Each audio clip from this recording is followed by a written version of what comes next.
All right. What I have for you today is a little talk on hand-eye coordination, right? But that is wrong. Hand-eye coordination is wrong. And I'm going to play around with a thought right now, and we're just going to do a little brainstorming together. So you tell me your thoughts. But um, I didn't have an epiphany this morning, but I did have a new thought that I've never considered before until now. I'm going to share it with you, brand new. It's just like fresh right off the presses, but this is going to become a chapter in visual training for tennis. Hey, Andy, how are you? Good to see you there. I especially want your feedback on this. Anybody else that chimes in, that's good. Anyway, so here's the problem. The problem is hand-eye coordination creates too much fascination with the hand. Um, and so here's the new thing I'm going to try out, and I think it's going to work quite well. And I think I've already been doing it, but I haven't been directing people's minds towards it. Um, I'm now going to start calling it eye flow coordination, right? Because everything does flow from your eye. Because, as we've talked about in other videos, if you've been watching, you know, seeing the ball come out of the opponent's racket is a big thing that gets your brain engaged and you start to flow to the ball. But now here's the thing that I'm seeing in a lot of people is this thing about, okay, I've got my eyes, I've got my hand, and so then you get these behaviors of trying to hit the target with the hand. In fact, just yesterday, I had this guy, and he's a 4.550 level player, and he was struggling mightily to hit a target with his shot. Okay, granted, it was a little bit windy yesterday, but he was so mindful of his hand that he couldn't just let it flow. It took us a little time. So, I mean, consider this, right? You have your stroke is this nice figure eight thing. Thank you, Jack Brody. Um, and you have your ideal contact points, and you want that to flow through.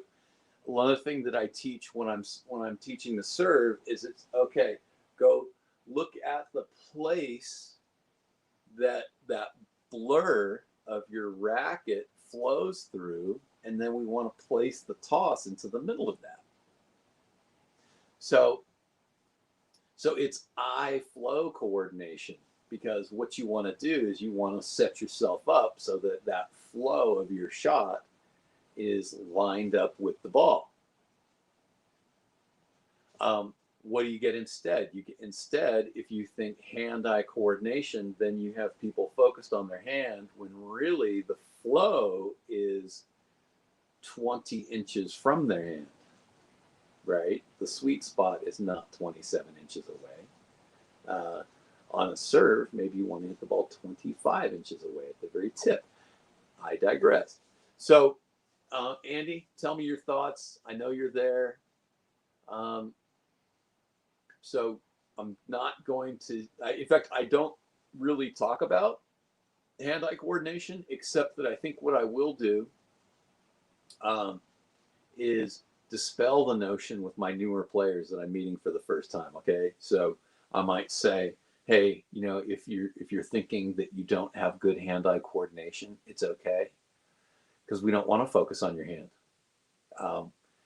We want to focus on your flow, and having this nice even flowing motion is more efficient and changeable. Actually, you can be more flexible in the ability to hit a wider variety of shots if you just understand how they flow differently from your body.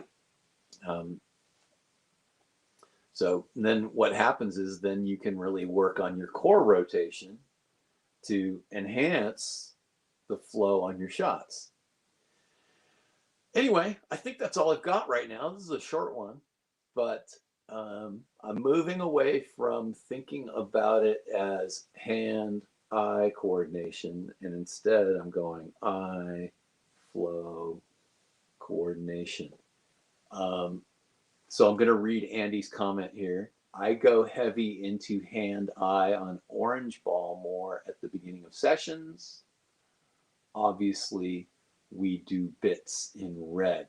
So, uh, so here I'll challenge you, Andy. I want you to experiment with saying it the other way, saying go I flow, and then and maybe with little kids, you can say I swing, because essentially what we're trying to do is we're trying to get our eyes to match up and see the ball as a blur coming into the contact area with our racket flowing through. So yeah, I think that's good. Thank you for your comment, and there will be a new chapter written about this, and I'll be looking forward to people's comments and questions so that I can answer those fully. I need to think about some of the implications of the teaching. Yeah, I mean, I like the idea of feeling the ball, although feeling is sort of non-specific. So I do want to direct people towards paths they can see. Feeling the ball is a byproduct of having your racket go through a path where you can feel it. If you're not feeling the ball, then there's a problem that needs to be solved. And that problem is proper spacing, right? So it could be eye spacing flow that does not ring well. Doesn't flow off the tongue. So there might be a better way to say that, but eye positioning flow. Yeah, I think just eye flow. Yeah, I'm a little stuck right now, but that doesn't happen very much. Anyway, let's think this through, and it's a fun thing to think about. But I think that a lot of my players come to playing tennis with the idea of having hand-eye coordination, and so, like I said at the beginning, they do too many different things with their hand. They're trying too hard with their hand. Now, here's a little caveat. Here's a little caveat to this, because one thing that I've been telling people is, let's get your core involved in the shot. We'll use the MBTA foam balls, and we'll use medicine balls and get the core moving, and then you get your hips and your shoulders into the shot, and then your hand is in the business of directing the ball. But it's a very minute thing. I think what people do is they think that because their hand is the last thing that connects to the racket, that they need to use their hand to transfer power, and they're using their hand and their arm as a power source, and then they lose the power to have the control.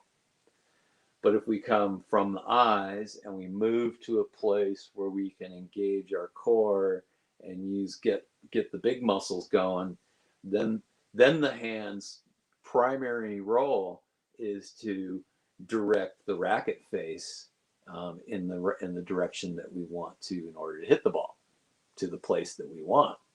And then you find that players will then have a greater ability to place the ball in different parts of the court after they go through some kind of a refinement process of being able to hit targets on the court. So, to summarize and end, in conclusion, no, I'm good. No, don't use the word hand. Stop it. All right. So, in summary, hand-eye coordination is backwards, and it leads to too much fascination with using the hand. And eye flow coordination brings the idea that your eye is going to help get you aligned in a place where you can experience more flow and then your hand becomes this very minor adjusting step at the very end. It's not a source of power, it's a source of control. And you know, a lot of this was spurred on by a famous tennis coach that posted a video of a serve lesson, initials PM, and and the dubious wrist snapping action that was demonstrated in the video. I thought was, my comment on that was meh, because it was not a great lesson. And the student may have translated it pretty well into what they needed to do, but the demonstration of the use of the hand by the coach was poor at best. I mean, I think that's the kindest way to say it.